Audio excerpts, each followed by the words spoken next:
Hello, mortals. How are you doing today? Oh, dear God, this year.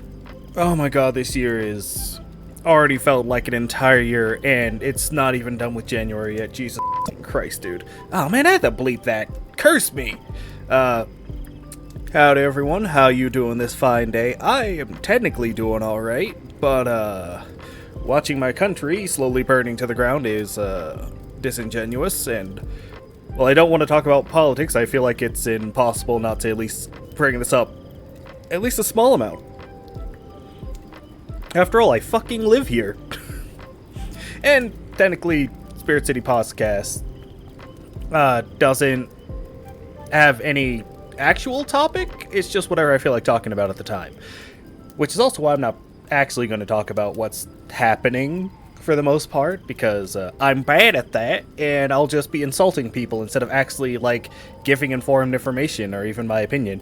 I just be calling everyone a bunch of dumb that's not helpful to anyone, especially not myself. But, point being, it's another episode of the Spirit City Podcast, and today, burp, why? We're just going to be enjoying the day. Honestly, my main topic that I want to talk about, and main topic, I say main topic, there is no main topic with these things, it's just whatever pops in my head. I had a strong urge to talk about animals in, media, because there's a certain kind of thing that, writers as a whole tend to do with animals, and that's one of two things, which is the thing where they make them basically mindless monsters, which I truly despise for no other reason than whatever animal it puts in makes people want to destroy that animal in real life, even though that's not how they properly act. But the other one, which is arguably just as dangerous, is humanize the ever-loving hell out of them. Now, why would that be as bad as people wanting to go out and destroy them? Well, you see, a lot of animals can't properly interact with humans, and when depicted in media, they do the thing, when depicted in media as being more humanized, humans have this dumb pack mentality to then treat them as they see in the media that they see, either the book, the movie, the show, the game, whatever. And this can go one of two ways. Way number one, they get mauled by the animal because it's a wild animal and it sees you as a fucking threat, considering we are the most dangerous thing on this planet, and you just walked up onto them like you own them. You shouldn't do that with any wild animal. And the other way is that they start getting too used to humans, to the point where they basically are too comfortable around us that they just be around us, which in itself wouldn't be a bad thing if every person who was around that animal respected its space. That is not the case, because we always have to have the dumb-ass motherfucker who wants to get so fucking close to the point where they get mauled by the fucking animal, to the point where the people who are in charge of the area have to either forcibly relocate it or just put it down, which sucks for the animal that did nothing wrong but trust humans. And it's just such an unfortunate thing, dude. And this is what I wanted to kind of sort of talk about is, while I despise the first one and the second one is just as dangerous, of having an animal be depicted as a pure monster or being extremely humanized, it's so hard to do it the proper way of how an animal would act in most media. And I feel like probably the best place you could do it is in a book, just because of how well you can describe what's happening in a scene. But with the movie, that's really hard to get across in a lot of scenarios, so that explains why a lot of times it's depicted as a monster or just extremely humanized so we can understand what the animal is feeling. And it's not so much that these are trends that need to stop. I'm not saying that they need to stop. Obviously, they should never stop because I say they're bad or wrong or whatever the hell, because they're not. They're not bad and wrong. They're just things that I hate seeing. Well, the first one is. The second one, not so much. It's just unfortunately dangerous for animals. I love when animals are seen as more humanized because they're just so much cuter that way. They really are. Animals don't act that way, but some are close. Like elephants. Elephants are possibly one of the most humanized animals because they act the most human, honestly. They're very emotional. They're very touchy-feely. They're able to express themselves very well to the point where even us humans can tell how they're acting, which is honestly a very, how do I say that?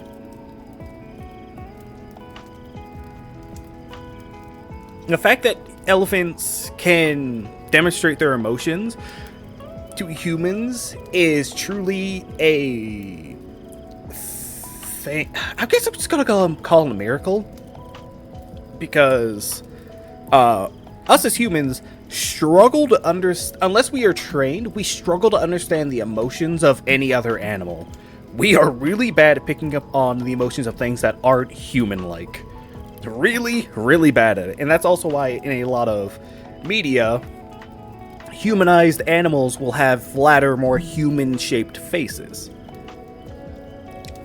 Because it allows us to understand the emotion of them without having to think about it. And that's why it's not a bad thing that animals get humanized in media. Because it helps the audience, it helps the reader, the watcher, the player understand how that animal is feeling in that situation. Now, granted, it does not help anyone. There are people who just struggle to understand the emotions that are being expressed in media. Well, visual media. I feel like in writing, it's probably a lot easier to get across how someone is feeling. I could be wrong about that, but I feel like you wouldn't have to humanize the character as much in a book, obviously, or the animal in the book, because the writer can just fancily explain how the animal is feeling. I also forgot to go on Do Not Disturb on Discord. Let me do that really quick so I don't get more notification sounds. Who's that, a profile? Where is... Wait, no. It's, here. There it is, ad status. Aha, I found it.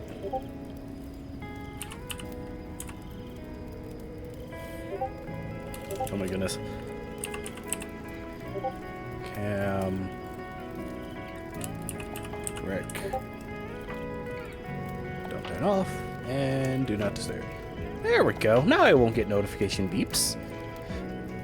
It's been so long since I recorded, I forgot to do that. Even though if I recorded every single day, I would still forget to do that because I'm an idiot. Yeah, honestly, that's something that I really wish I could do more, is read, so I can compare all the different types of media more fluently. Because for myself, reading is such a massive chore because I did not get the proper help when I was younger. So I just have... It literally hurts me to read to the point that unless I have to, or it is a subject I am truly hyper-focused on at that point, I don't want to read at all. I try to avoid reading at all, which is a really bad thing. Don't do that, kids. Try your best to get to reading. Reading is a gateway to so many possibilities. Don't become a me.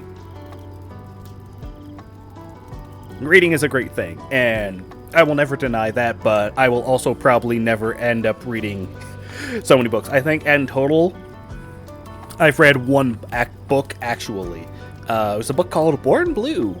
Let's see if I remember it. It was a story about a girl who was really good at singing and was in a really poor situation. a very abusive family, if I remember right. Her only friend at her childhood abandoned her. It's it's been so long. I read it in high school, which is over 10 years ago at this point. Oh, fuck. Yeah, over 10 years ago that I read that book, so it's kind of faded, but it's still kind of there. Like, I still remember, one thing specifically was the main character had this thing of, taking bread, taking out the middle piece, soaking it in their mouth, putting it in sugar, and then eating it.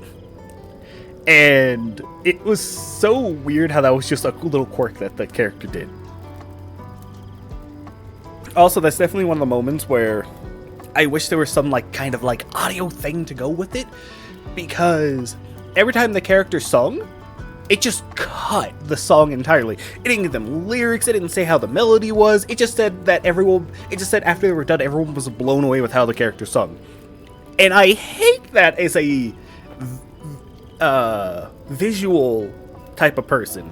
Like, my main source of media is shows and video games. So, if I was to that was to pop up in a game or show, obviously, the character would be able to, if not have a full song just dedicated to that, but they would also be able to at least improvise. Because while coming up with lyrics is hard, a lot of things that shows that are on a lower budget end up doing, which honestly I can't even fault them for it, because it's such a clever way to save on money, which is they'll just have them just sing notes. So rather than singing words,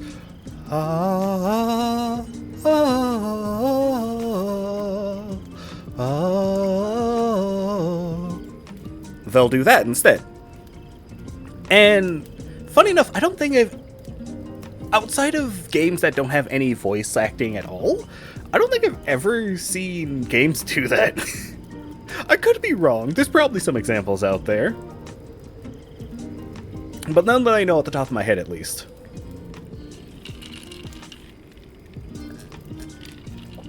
Also, you know what?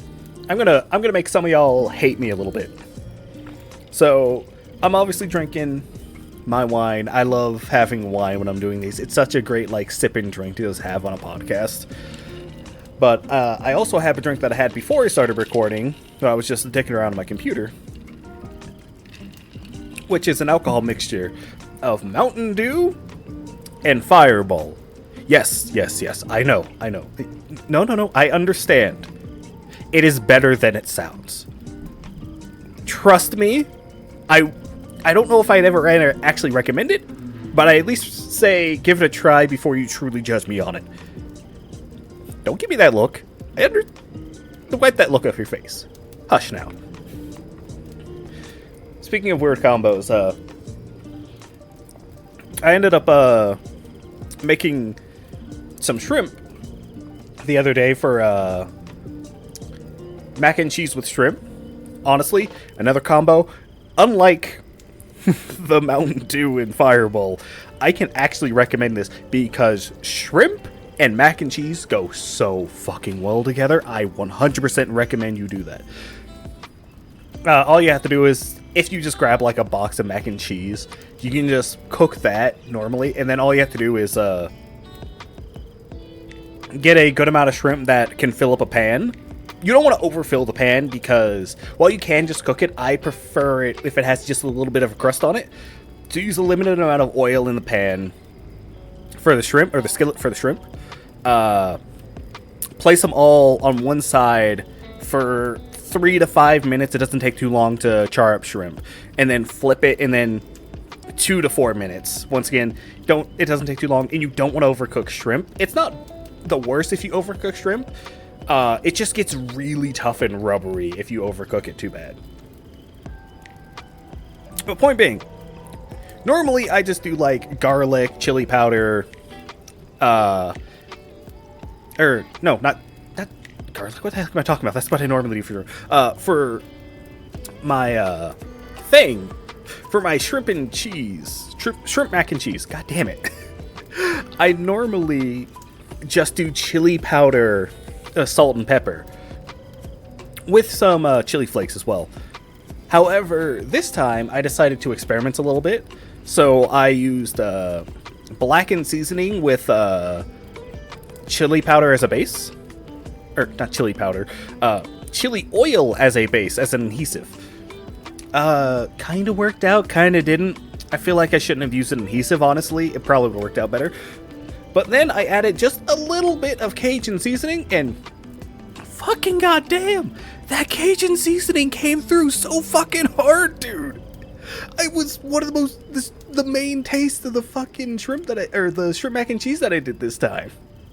Like, it was ridiculous how well that came through. Also, oh, it tasted really good. I did use some Valentine's heart-shaped macaroni for it, which it wasn't bad, but it was a little bit too stiff, which just happens with those shaped ones. I just should have cooked it a little bit longer. It would have worked out better. Other than that, it wasn't too bad. Also, another thing that I like to do with my mac and cheese as a whole, even if I don't have shrimp in it, after I mix in the, or right before I mix in the cheese, sorry. Right before I mix in the cheese, I also add a little bit of bulldog sauce, because bulldog, the ramen, the Korean ramen company, they sell those bottles individually. You can buy their sauces individually, and I love that sauce. So I add a bit of that into it, and then I also add barbecue sauce, because barbecue goes so well with mac and cheese. It is so weird how well it goes. The only reason I know that is because one of the staple things that mac and cheese can go with is Little Smokies. Little Smokies, it has barbecue sauce all the time. So that barbecue sauce leaked onto my mac and cheese, and I realized, oh god, that actually tastes really bomb. And yeah, food's one of those things that I never thought I'd truly understand or truly comprehend cooking so well. But it's just one of those things that I've just kind of adapted. And the only reason I even got it started was because of HelloFresh. And I know there are people that will bash any of those food delivery services. That's like, oh, it's not real cooking. It allows you to get a grasp on cooking, how things are mixed together, how much a small amount can make a big difference, how much a big amount, how certain things you need a large amount to make a big difference. Like, to just purely bash it and say that it's not true cooking is so close-minded, dude. Like, it is a great starting point for anyone who wants to get into cooking. Expensive as fuck. And is technically a luxury thing, because it is high-quality food meals being delivered to you. But if you have the extra funds, 100% recommended. I don't have the funds right now for that, because I'm poor.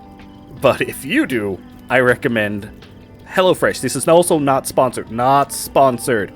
HelloFresh is just the only one I've done. And honestly, the next chance I get, if I have extra funds again, I'm going to go back to HelloFresh because I love the meals I get from it. It also forces me to experiment with my palate.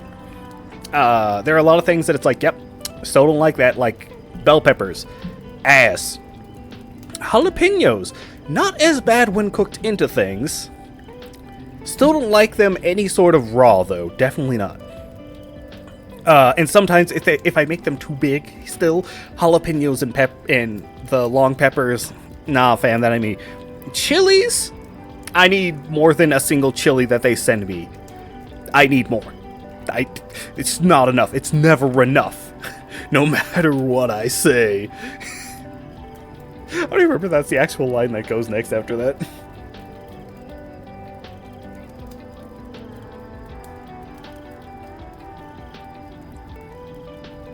Yeah, food is a funny thing. Because the more you do it, the more experience just gets stacked on top of it. I guess technically that's any hobby, how that goes. Yeah. But you just kind of, like, unconsciously get a fix for what does and doesn't go together. Like, there's still a lot of things that I don't know how to, like, properly mix together or get the taste of. But then there are other things that I just kind of have just my claws in of how to do it. And I've recently started to get a thing for trying to make sauces for no other reason than I love my sauces. I love having sauces on food. Dry food, I say dry food, like dry seasoning on food is definitely not a bad thing. However, sauces are where it's at for me. I love having really good sauces on my food. Like, the first sauce I ever made wasn't anything complicated. It was just sriracha and honey with deep fried shrimp. And oh my fucking god, that shit is so fucking good that anytime I think about it, it makes my mouth water. But then recently, with my online friend coming to the house, I made my deep fried shrimp again with sriracha and honey. But I added a bit more. So I, of course, had the sriracha, of course, had the honey. Then I added some white wine vinegar, a bit of soy sauce, and a bit of sesame oil as well. Oh, it added such a good, complete flavor. If anything, I wanted to add, I should have added a little bit more sriracha to that mix, but oh, it's so good. And then another time, I recently bought this quote-unquote Japanese barbecue sauce, which is just fucking fancy soy sauce, honestly. Like, it says Japanese barbecue sauce, but I've had Japanese barbecue sauce before. It doesn't taste like just fucking soy sauce. Point being, I had that, and after realizing what it was, my brain got to experimenting in my head. And when I bought some popcorn shrimp, I ended up trying to like make just a quick sauce to go with it, which I had mainly as the main base, the Japanese barbecue sauce. Base is just soy sauce. I added a good amount of sriracha. Then I added just a bit of white vinegar, a bit of the bulldog, and I added one other thing. What was it? Was it the sesame? I don't think it was sesame oil. I added one other thing, but lime juice. That's what it was. Lime juice. And honestly, wasn't bad. It wasn't the most amazing thing ever, but that combination worked out pretty well, and it was pretty good. I enjoyed that I made that. So yeah, now I'm starting to get into like making sauces and whatnot too. But my main goal is to be able to, when I make a steak, make sauces for the steak, because the sauces I made for HelloFresh with the the sauces I made for HelloFresh when I made steak, chicken, duck, that shit goes so fucking hard. And I want to be able to make those so fucking bad, because those sauces with steak, pork chops, chicken breast, duck breast, oh, it's making my mouth water. Oh, yes, please. It's really good. Anyone has recommendations for sauces, I'd love to hear them. I don't know if I try them or not. I might forget by the time it comes around to try them, but I would highly, not recommend, what's the other word? I would highly appreciate it if you did. No, that's not me trying to trick you to have engagement on my video. No.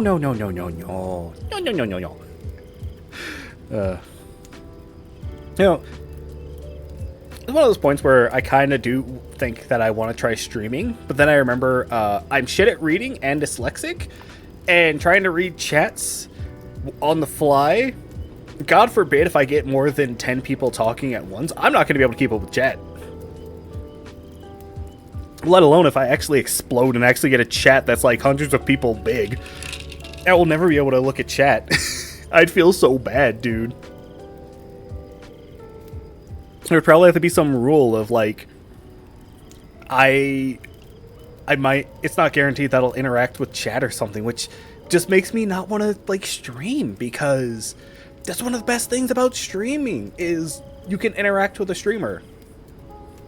Which, funny enough, I don't actually really watch anyone stream.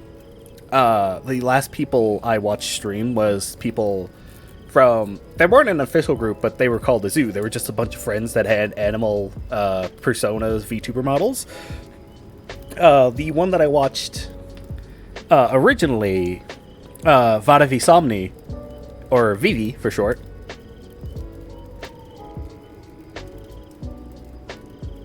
He he truly got me into it, and ever since then, I tried to watch other people, but I could only really watch, outside of one other person, I could only watch Vivi.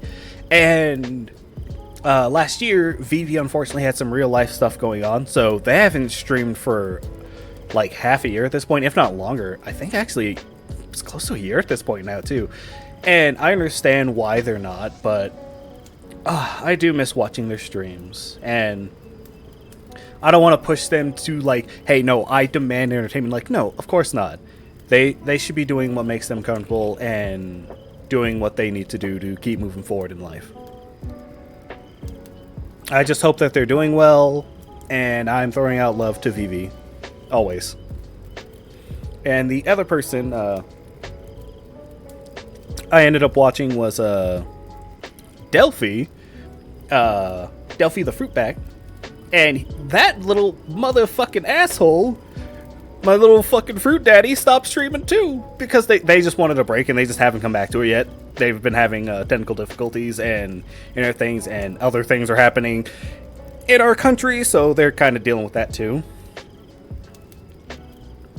But I can't wait to watch Delphi again. I hope Delphi starts streaming again because, like Vivi, I actually can watch Delphi stream, and I do interact with Delphi too. I also interacted with Vivi too, but honestly, at times I feel like they're done with my shit because I'm a fucking asshole watcher. I'm not gonna lie. They're probably like, "Oh, sweet, it's Black Pearls." No, it's Black Pearls. Please don't be unhinged. Unhinged comment. God damn it, Black Pearls. But who knows? Maybe I'm just a person that they just recognize the name of, and they don't even realize that I have a pattern of behavior.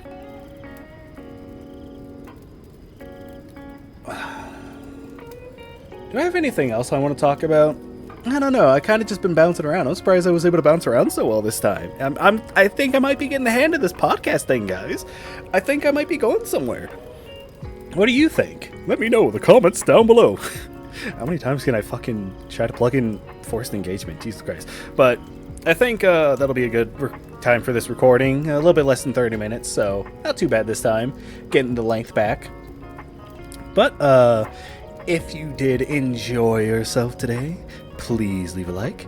And if you would like to see more content, please subscribe. I hope you have a very lovely day. Goodbye. Oh no, my voice cracked.